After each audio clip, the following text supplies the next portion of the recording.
you're not going to grow. And if I was willing to make that mistake and something negative happened and my passive investor knew that I knew of the information, my reputation would have been tarnished right then and there, and my future 10-year goal would never have happened. Hello and welcome to Pillars of Wealth Creation, where we talk about creating financial success with a special focus on business and real estate. I'm your host, Todd Dexheimer. Now, let's get to it. Hey, real quick before we get started, first of all, I wanted to thank everybody for joining us on the show and for listening. To all my loyal listeners, I really appreciate you, continuing to listen and support the show. If you can go on to iTunes, Stitcher, SoundCloud, wherever you listen and subscribe to the show, that would be fantastic. Spread the word too. I'd love to, have this reach more and more people. So if you could share it on social media or and just talk about it to other people, that would be fantastic. And the last thing is if you can go onto iTunes and give us a rating review, hopefully 5 stars. That would be great as well. It just helps us spread the word more, and it helps us continue to get really good guests on the show. We've had some fantastic guests, and I just want to be able to continue to bring fantastic value to you. Go onto our Facebook page too, Pillars of Wealth Facebook page, and I'd like to hear from you as a listener of what you're doing in business, what you've got going on, what you are maybe struggling with or being successful with, and then what we can do on the show to help push you to that next level. Maybe questions we can ask our guests, maybe guests that we can get on the show to talk about certain topics, certain things that are really you're needing some extra support with. So provide for us some feedback on Facebook, and you can also share this out on social media. That would be fantastic as well. I appreciate it. I appreciate you being a either new listener or a loyal listener. I definitely appreciate it, and we will get started with the show.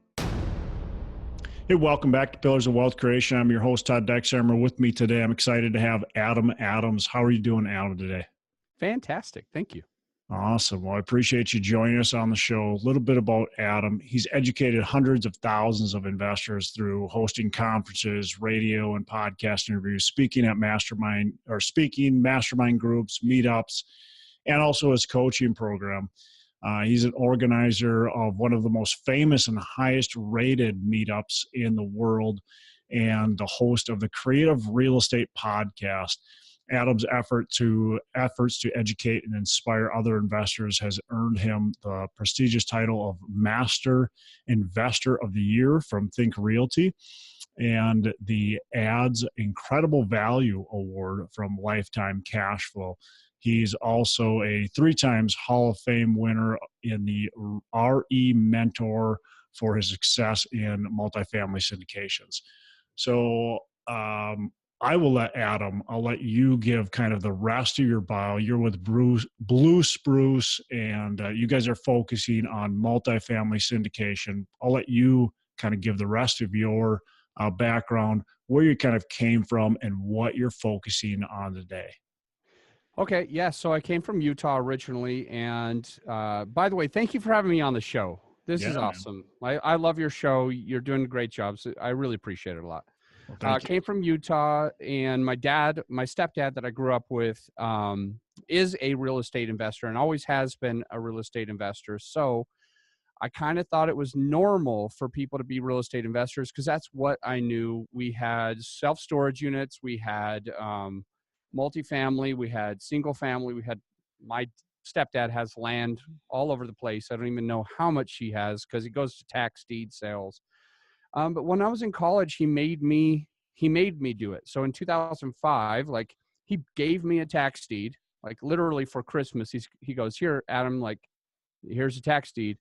And then the next day he goes, "Hey, by the way, I need you to pay for that. I gave it to you, but I need you to pay for it." And I was like, "You're kidding me? How much do you want me to pay you?"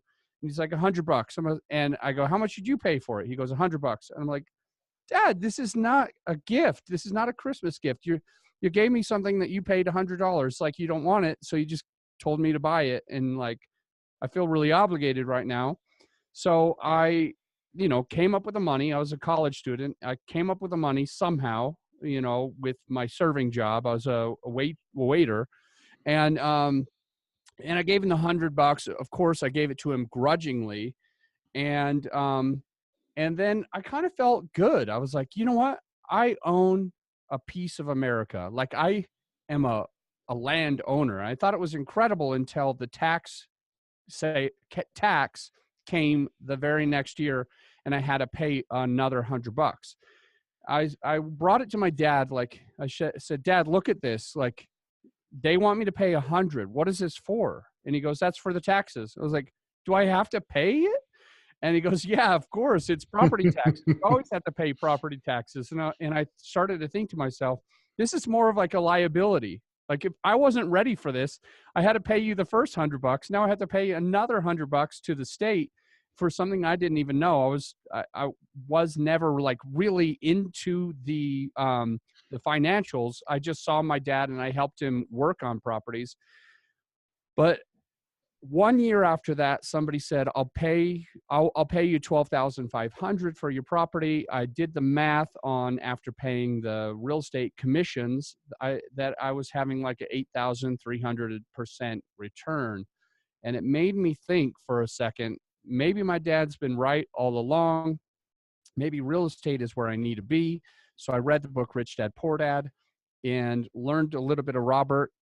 And I'm the type of person that doesn't listen to what people say. I follow what they're doing. And so I started to follow Robert Kiyosaki around, learned his bio, found out that instead of him just telling you to get into real estate, I watched him and I realized that he never did single family. He went right into multifamily, and he was doing JV partnerships with people. And that's how he grew his wealth. So I said to myself, I'm skipping single family. I'm going right into multifamily, but I was scared. I started managing property in 2007, and in 07 to 08, we repositioned an 18-plex, and I was just the property manager. I think I was making $10 or $12 an hour, and I got free rent. So I was making like 10 or 12 bucks an hour. And then we sold this property, and I saw that the purchase price for my owner was $1 million.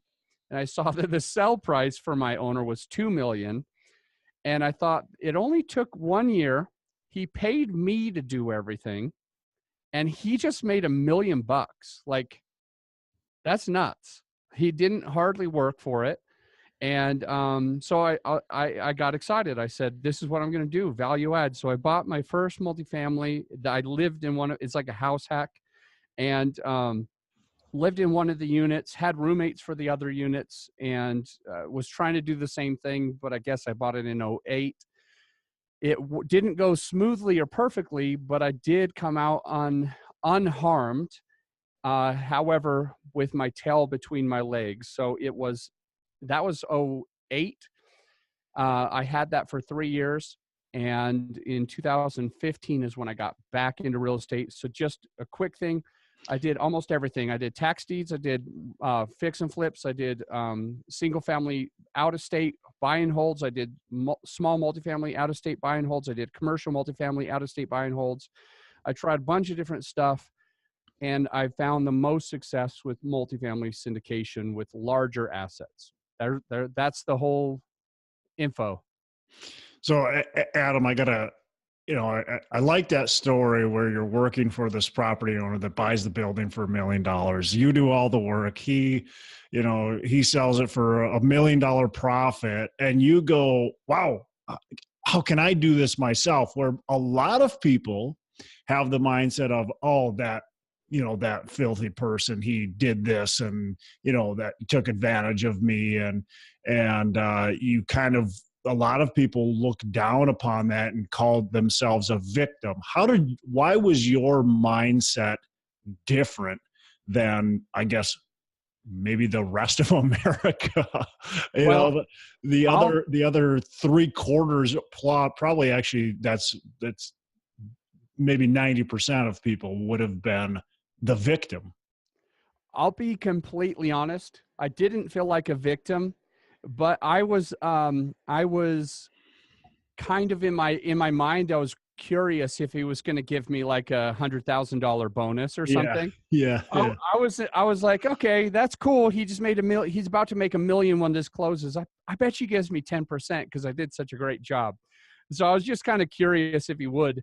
But at the same time, when he didn't, when I only made 10 or 12 bucks an hour, I didn't feel harmed or anything. I just said, all right, cool. We need to do this. I need to be on his side. Yeah. And so, yeah, how come my mindset was like that? So it's really hard to explain. I watch what people do.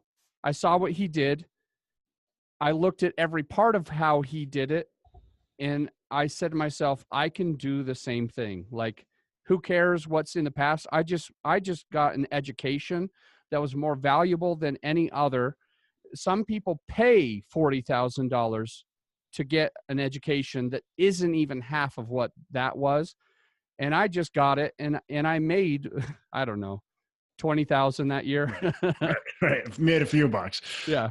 But yeah, no, I think is powerful that you didn't take that victim mentality, that you decided that, look, wow, I can do this. Like, this guy did it. I can do it. I'm going to go do it myself. You went out then and bought a property to try to maybe at a smaller scale, repeat what he did. Now, as you said, it didn't work out exactly like you wanted, but it was probably another valuable lesson. And now here you are now doing what he's doing or was doing. So that's awesome. I like that story. I think it speaks volumes to where our mindset needs to be. Absolutely. I agree. So Adam, I got a lot of things I would like to talk to you about, but one thing I want to talk to you about is you've got a lot of people know your name, and they know your name because you're out there everywhere. You're putting just a lot of good content out there. You're talking to a lot of people. You're on Facebook all the time, doing live videos, doing posting on groups and all kinds of stuff. Why have you gone that route? And then what has it done for you? Awesome question. The reason I went that route is because, again, you go and watch Gary Vee, you go and watch Grant Cardone, and they tell you to do one thing, but you just see what they're actually doing. Like, they're giving you advice. I'm sure it's great advice, but I don't pay so much attention to like what they say. I pay attention to what they're doing. And so you're asking, why did I put myself out there? Why am I going live? Why am I putting out content? Why do people know my name? And I think that the real reason why that's happening is because I look at the biggest people I can, the top 1%ers in the world, and I say, what are they doing every day? Grant Cardone, he goes live. Joe Fairless, he does a daily podcast. He puts on a conference. Who are the people that I think of? Who are the people that I think of when I see somebody exuding success? It's the people that are active on social media, going live, giving out content. So I just said to myself, that's really what we need to be doing if we want other people to see who we are, because there's a lot of people doing great things, and that's great for them. But if nobody knows what you're doing, you're not going to grow. And Grant Cardone, we've used his name a few times. I mean, he just had, I think he had like 20,000 people at his event. That could be exaggerating. I'm not sure. No, I think you're right. I think Okay. It might be even bigger than that, actually. Okay. So let's just say he had 20,000 people there. Well, what is he doing to get there? He's going live. He's giving content to people every single day. So if I want to be if that's where I want to go, that's what I need to do. So that's why. And did you have another part of the question that was like, how, or was there another Well, part of yeah, the I question? mean, how are you doing that effectively and yet still maintaining other aspects of your business and your life too? Great question. And I'll be honest, vulnerable with that question 100%. Okay. So, how am I maintaining my business and my life? Awesome. Well, I'll tell you how I maintain the business. That's easy. It's because I have 7 partners and everybody focuses on a different thing, and I Sure. focus on social media. So, it would be hard. I mean, it would be nearly impossible to go to the scale I'm going if I had to be in my business. So I have the opportunity, because we're working with a lot of people in the office every day, to work on my business, to do something that only the 1% do. So that's the answer there. That's how I'm getting through the business. Now, how I'm getting through the life, like with my kids. Yes, I have 2 boys. Um, that part's harder because I can't sit here and say that I've been incredibly with them. That's the truth of it. And that's the part that I'm working heavily right now to fix. So we record this. We're about the end of the first quarter of of 2019. Okay. So about 4 months ago, I realized that I had been working my A off really, really, really, really hard and ignoring, not being present enough with the kids. I was on my cell phone, on Facebook, trying to add as much value as I could.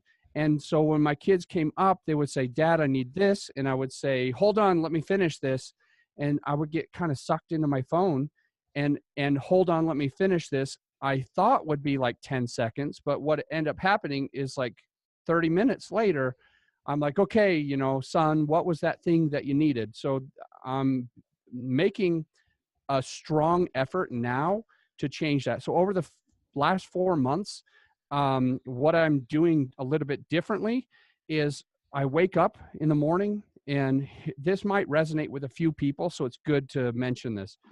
So when you're an entrepreneur and you have kids, um, sometimes we accidentally say stuff like, "If I didn't have kids, I would be more successful in business."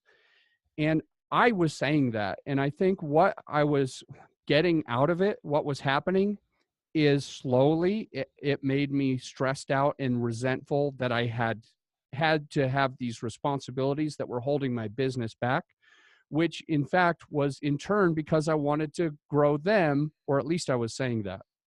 So what I've been practicing is waking up in the morning and saying, "So grateful to have the kids, so glad that I have them." And if I ever catch myself saying I would be more successful if I didn't have distractions like them, if I ever catch myself saying that, I nip it in the bud immediately, and just practice a little bit of gratitude. And what I found just in the last few months of being intentional about that every morning, every night, and anytime in the middle of the day that I find myself saying those things, I immediately become more connected with them. So I'm looking at them in the eye better lately. I am connecting with them better. I feel more like I was always there, but I wasn't like there. And now I feel like I am. And we're playing board games more. I'm listening to their full story. I'm trying to have my phone put down. But here's the thing that might be unique is I built a lot up by being active for like over a year and a half. And so I think I've got those connections now, so it's easier because I don't have to do it. But I would say I would say that I've learned a lot over the last like 2 years, a year and a half of doing that, and the last few months of doing it slightly different. And the way that I believe you could do it, or somebody could do it, is by hiring a VA. If you hire a VA and show them exactly what kind of content you want to be put out, I think that would help them, the listener, a lot. I really appreciate you kind of opening up on that because obviously it's very personal what you just talked about to our audience. And I think, myself and probably most of the people listening are very driven, and we want to have success. We want to put that extra effort in order to have success. So it's easy to ignore the most important people sometimes in our lives or put them to the side. And I find myself the same. Like I'll be whatever, answering an email or a text or doing something on social media, and my kids will say, "Dad, Dad, Dad, Dad," and it's like, "Oh, yeah, what's going on?" And so I've had to do the same thing, be very intentional about trying to leave my phone in my office while it's my kids' time and it's their time to be able to spend with dad. So that's really important as well. So I appreciate you opening up to that. It's very important topic. Thank you so much. Hey, we're going to take a quick break, and I want to mention a few things. First of all, I've been doing some coaching, and I want to continue to kind of expand that slowly and take on a few clients. And up until recently, I didn't really believe in coaching and taking courses and stuff like that. But I recently, or I shouldn't say recently, it's been a few years now, hired a coach and saw immediate results and have been very happy with it, and decided, as my teaching background, I wanted to do some coaching myself and help other people get the results that I was able to achieve. And so if you're at that point where you think that's the spot for you, or maybe you just want to explore if it's right for you, reach out to me. I'd have a free discovery call with you. We want to make sure that it is the right step for you to take.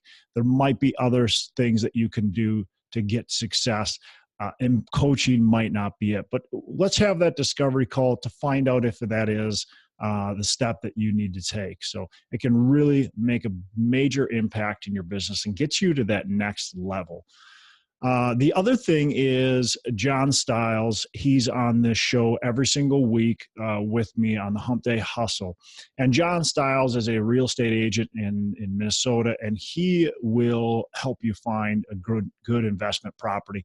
John is very knowledgeable and can help you find an investment property. It can also help you sell your investment property. So reach out to John Stiles with Bridge Realty and connect with him. He'll also consult with you and make sure you guys are the right fit. So give him a call if you're in Minnesota. Reach out to him. He'd love to help as well. Back to the show.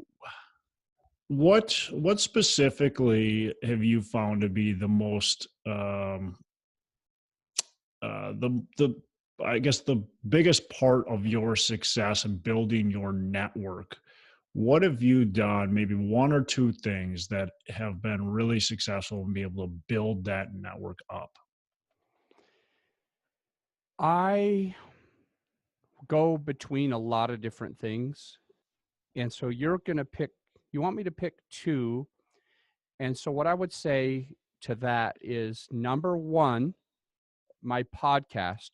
And it's not because my podcast is heard by millions, because it's not. It's heard by a lot less than that. I have a few really intimate followers that love all of my content. But here's the reason why, even though it's not heard by millions, why is that benefiting me to grow my network? And the reason why is because I bring on top experts from around the country, and we put ourselves on an equal playing field, at least for that 30-minute interview. And I've done over 200 interviews on the podcast, which has allowed me to connect with and have the cell phones of amazing people like you, like Jason and Peely, like Joe Fairless, like Michael Becker, like Paul Peoples, and like Kathy Fedke. I mean, I'm text messaging these people anytime I need anything, and it's just mind-boggling. That came from having a podcast. So I think people who want to start a podcast start it because they want a giant following. And I don't even think that that's the biggest benefit that you get. I think it's really being able to text, Kevin Bupp anytime you want, Richard Wilson anytime you want, Brad Sumrock anytime you want. This is what the value that I've gotten out of having the podcast. to grow my network. Now, number two thing that I would say has grown the network is Facebook Lives. Facebook Lives, and the way that I would suggest that you do that when you're going to want to grow your own following. When I do a podcast, I throw it on Facebook Live. It was hard at the beginning because it's uneasy to know that you're completely live, and if you make a mistake, but that you got to find a way to forget about that. Either way, whenever you're on live, if you're recording a podcast and just throwing it on live so everybody knows what you're doing, that's one thing, but also doing short clips.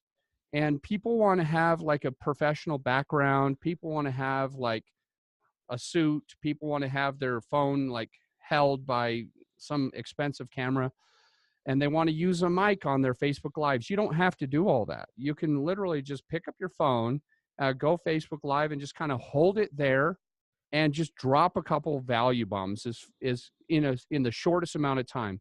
When you become consistent in doing Facebook Lives, let's say at least you're doing at least 4 of them a week, okay?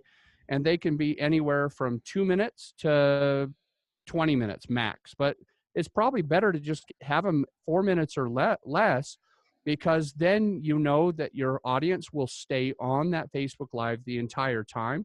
And so those would be the two things. Run a podcast and do it for networking with the top of the top. And then the second one is add value on a regular basis on Facebook Live. And why do I keep saying Facebook Live and not YouTube or whatever? The reason I say that is because Facebook's algorithms favor going live, because it's the hardest, scariest thing for people to do. So when they're actually going to do it, what Facebook does is they throw it in front of everybody. And you'll notice this when you log on to Facebook. If someone's going live, it's popping up. It wants you to go to it. It's actually difficult not to at least check it out. And so you want to be the person where it's difficult for other people to at least, check out your video. Yeah, no, that makes a lot of sense. And I agree. I mean, the podcast, probably the biggest value of the podcast is you get to talk to successful people that you otherwise probably would never have talked to before, had access to, just like you said. Now you have relationships built with all these people that have a lot of success, and now they're in your network. I mean, that's really awesome. And just because of that platform. Exactly. So, why? Now that's the question I've got for you. Why? Why are you doing social media? Why are you trying to do conferences? Why are you doing any of this stuff? Why don't you just go buy real estate? Good question. Man, you're really throwing me on the spot, and I think it's good. I mean, don't edit this out at all, but like that is a super good question. And what I would say is, honestly, if I wasn't doing all of this, I would be successful. Like I could do whatever we needed to do. I graduated as a teacher, so I'm an educator Me as by well. nature. Yeah, so I actually have a passion for it, and I see a lot of people not getting success, and I feel like part of that is mindset. And so my big thing in real estate is, yeah, I can do it. Yeah, it's easy. The numbers are boring. To me, the numbers are boring, but like growing is fun. That part's exciting. And what happens, the reason why I started doing one-on-one coaching is because I see people that took a class, took education. They might have spent $40,000, $60,000, $30,000 for it. And then for like a year or two, they're trying, or they think they're trying, but they don't find success. And I mean, it bothers me to see that they spent so much money, but they're not getting that success. And so on my podcast or on my one-on-ones, what my main focus is being able to give people that little edge to help them grow. So I am doing deals. We are closing deals. We have a 200 unit apartment building that just went under LOI. We're planning to close that in the next couple of months. And that's great. And it brings us money. But where I really feel passionate about is showing somebody new how they could do that too. It's really almost impossible for me not to teach. Yeah. Yeah. No, good stuff. Um, let's dig in a little bit into the business and the success in the business. What are a few key factors that you can give to our audience to have success in business? In my opinion, and I'm a unique person, so this is what gives me success in business. And number one, it's mindset. It's just believing that I can do it, because that's the first obstacle. Most people say, "Oh, he's buying 200 units. He must be a millionaire." I'm not putting my own money into that, you know. So number one is just mindset. It's just you have to find a way to believe what can be accomplished by someone else. You're just as smart as them. You have just as many resources as them. So that's the first one. And then the second one is a team. So what's made me successful is when I was thinking about doing it by myself, or when I was thinking I wanted to get something taken care of, it frightened me because I thought, but I'm not good at this part, or I'm not good at that part, so I should just do a different industry. So for you, the listener who wants to get into this and actually do these things, understanding that you can put a team around you where some people have one flaw and one strength, and then you have weaknesses and strengths, and you want to just be a puzzle piece. And my puzzle is a little bit bigger. I have a 7-piece puzzle, and some people have a 2-piece puzzle. More power to them. But that, I would say, is the second big thing that's really helped me to be successful is giving away pieces of the pie, right? So some people think, oh, why would I syndicate? I'm going to give 70% of the deal to my passive investors. I'm going to give, if you have 7 partners, Adam, so you're splitting up the general partnership into 7, like, how can you make money doing that, or whatever? I mean, I'm here to say that it's the tortoise and the hare. Your way, you might get an entire grape on day one. I'm going to have the biggest watermelon in 10 years anyone's ever seen, right? So it's just a completely different way of thinking. I'd rather have people alongside with me who can focus on their strengths, because I think we're going to last longer, because I'm doing the part in the business that I actually love. And the engineer who's our underwriter, who never would want to do a podcast in his life and almost doesn't want to talk to people, like, actually loves breaking apart hundreds of deals in a row, searching for gold. If I saw one property that didn't work, I wouldn't want to look at another underwriting personally, but that works perfectly for him, and he loves it. And he looked at 261 deals in 6 months, and we closed on one of them. It's just not my strength. It's not what I would have wanted to do. But instead of saying, but that's what it takes, especially in this market, in order to get deals. I mean, but I guess I'm saying, like, instead of me saying, well, I don't want to do that, so I'm not going to go into this business, I just said, who can I partner with that would love to do that? Yeah. No, that's good stuff. I mean, finding people that are going to fill your weaknesses is what you need in order to have that success. And like you said, with the partnering with people, so what, your general partnership is split up by 7 people, and you're doing syndication, so you're only getting a portion of that. But as you said, you might not have the full 100% of an apartment building, but you've got a 200 plus unit under contract or under LOI, and you're going to have a portion of that ownership versus just being able to on your own, maybe buy a duplex, or maybe you can buy a 10-unit building. But with here now, you're going to be able to buy this 200, and then the next building you find, another 200-unit building, you're going to be able to buy that as well. So Yeah. that's the power of it. So cool. Good stuff.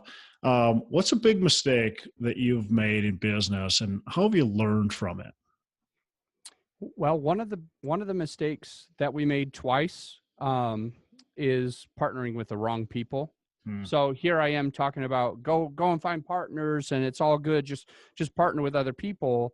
But actually, my biggest mistake that I made, actually 3 times, but twice within multifamily and once within fix and flip, is not vetting out my partners appropriately. And so the first time that I did it was on a single family. Somebody had a whole bunch of money. I didn't. And I thought I had some red flags coming up, or at least yellow flags at the time. And the money drove me, and I kind of didn't look so much at that other part because I wanted to make money. And what ended up happening is I left the partnership pretty upset, and I was just like, you guys just keep this. I don't want to talk to that person ever again. And so I just left the partnership. I lost out on 17 grand, and I made zero for like 3 months. I made zero, zero, zero. I was waiting for this 17 grand. We were splitting like 50 grand between 3 people. So I was waiting for that 17 grand to pay my bills. And I was just like so upset. I didn't even care anymore. I was like, whatever, like you guys just take it. I'm out. And the part on the multifamily, which happened twice, so it doesn't matter which one I share, I'll just share one of them. For instance, the first one, we were looking at about 400 doors that we really wanted to close on. And our acquisition fee, by the way, if you haven't done this business yet, there is something that happens the day you close on a property. Just when you buy it, is you might get a 2 or 3 or something % acquisition fee. Now that's not something you have to pay. That's something you make as the operator. And this acquisition fee was going to be a few $100,000. And we spent like 4 months, and we were so excited about closing on this deal.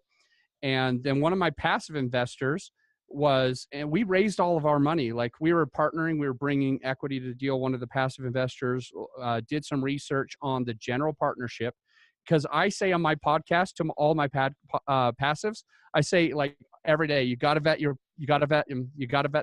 And so I didn't do this, but fortunately, one of my passive investors did do this. So they go onto the general partnership, and they search all of the names, and they're doing due diligence on every single person, and everything's checking out. Yes, yes, yes, yes.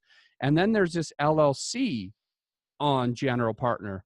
And so they do some digging on the LLC within the general partnership. There's like 20 GPs. I was one of them. And they do some digging on this one LLC. And what they found out was that the owner of the LLC, in fact, had a SEC violation. And so I knew that person personally. I reached out to that person, called that person, said to them, hey, got a flag come up. And this is basically what they said. They said the lender already knows about that. That's why we had to hide myself into this. And so first off, this would have been a difficult decision. At this point, knowing what I knew right then, it would have been a difficult decision. It's like, okay, well, the lender knows about it. So how bad can it be? And I asked some more details about the violation. And if there was a lot of sorrow, if there was like, yeah, man, I made a mistake, or I didn't mean to do it, or this is what it was, just here's a brief explanation about what the person said, which allowed me to make a conviction, definitely out. But some of my friends were in that deal, and it was hard to pull out. But the person said it was a long run. I was able to make millions of dollars. And the SEC violation, I only had to pay hundreds of thousands of dollars. So at the end of the day, it was a good thing. So I was like, all right, we just can't even have our name associated. It doesn't matter if the deal was perfect. And the thing that really sucked is we could have done our due diligence 4 months before that. We could have easily done the due diligence way, way earlier. And our team blocked out every other deal we were doing because this raise was just massive. And the acquisition fee, we were all going to make like $100,000 each person. And, that's a year's worth of income for a lot of people. And we were going to do it in a short amount of time. So I think we were, again, blinded by money and just wanted to close the deal, just wanted to make the money. And then after, like, it was about the week before closing, we found all this out and we pulled out. And my whole team, I just told you we had 7 people. My whole team was upset. Like, I cried. A lot of them, were like, like that was what we were planning on. And I just had to say sorry to everybody. And it was really, really tough. And the lesson is on both things. If you can just do a really good job vetting your partners ahead of time, you won't make these kind of mistakes. You won't waste time and effort. You won't start buying those cars. You're like, oh, I've been needing to get new tires, to, upgrade my refrigerator. And I've only got a few thousand in the bank, so I may as well do all this stuff because I'm about to get $100,000. It will solve a lot of problems by doing your due diligence on the humans ahead of time. Yeah. And the other important thing that you just said is never count your money before you've got it. Yep, exactly. That's very important. But no, I couldn't agree more with vetting people. I mean, and doing business with, I think that very honorable that you guys were so far into this deal, so committed to it and excited for it. And you knew that this deal was going to be a good deal and it was going to make you money and all that kind of stuff. And yet when you found something that you didn't like, which was one of the partners, you said, you know what? We value our integrity more than we value doing a deal. And that to me speaks volumes of who you guys are as a company, who you are as a person, because that's the most important is who you're partnering with. And I've gotten to deals where the partner was the wrong person or I shouldn't say gotten into deals, started doing deals and done the same thing. You're excited about the deal and then you find out a little too much about the person and you're happy you did. And you back out of it knowing though that the deal was going to be a great transaction. It would have been phenomenal to do, but just it's not worth it though. The whatever amount of money that you're potentially going to make is not worth the risk of getting involved with the wrong people. I completely agree. And that goes along with what I was saying before, like, having an entire grape to yourself, or I was basically saying in 10 years, I plan to have the biggest watermelon, even if it's a slice of, it's like going to be the biggest slice of a watermelon. And if we make mistakes now, this industry is small. So FYI, if you're listening, you haven't got into this, if you're money hungry, and this business is a small business, and we're not sharing names of anybody on a podcast, but the point is, as soon as you make a mistake, and like some other people that I've almost partnered with have done, you're not going to grow. And if I was willing to make that mistake and something negative happened and my passive investor knew that I knew of the information, my reputation would have been tarnished right then and there. And my future 10-year goal would never have happened. Yeah. Now you got a moldy watermelon. Mm-hmm. Well, cool. So I want to ask you about, you just kind of mentioned it. So that's where my next question is. What are your company's goals moving forward? Where's I guess where's your podcast going, and then where's BlueSpruce where are you guys going? What do you see yourself in, whether it's 10 years or even 2 years, whatever it is, where do you see your guys going? Okay, perfect. So this year we are transitioning two of the people that are within the company.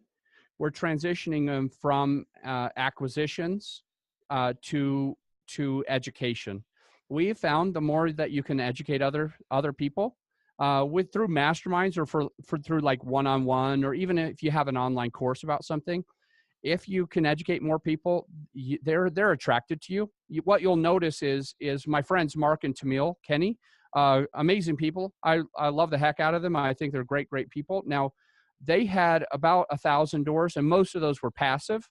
And then they started an education company, and now they have 4,000, 5,000 doors, and most of those are active. Almost all of them are active. So what it's saying is, once you give that value and you show yourself as that credible expert, people want to do deals with you, and so people are bringing money to you. They're bringing deals to you, and they're bringing management to you. They're like, hey, I can manage this, and I can find the deal, or I can raise some of the money. Let's partner. And that's grown their business exponentially. So we're finding it honestly very hard in these times. And you mentioned this earlier, to find good deals. Finding money, that's super easy right now, but finding a good deal is effort, to say the least. And so what we're looking to do right now is transition a couple people to educating how we found deals, while while the other half of the company is focused on finding the deal, managing the deal. And as we throw out that education and inspire others, we believe that how that's going to benefit our company, it's going to benefit others, granted, but we believe that we'll get the same type of success that Mark and Tamil got, for instance, of Think Multifamily. And so that's where we're going right now. Is we're hosting a few masterminds. So we have like a virtual mastermind. We have an elite mastermind, which I'll invite you because you're extremely elite. And then we have a live in-person, kind of like a group coaching / mastermind that's here locally. And we do bring in a little bit of revenue for that. So that's where we are today. And we're hosting some conferences.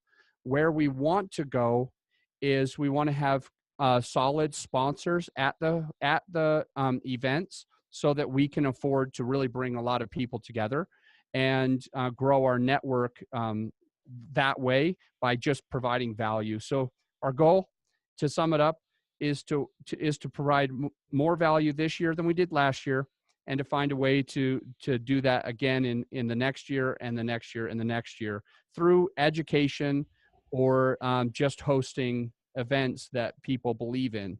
So Cool. I like it. Adam, what do you do to give back?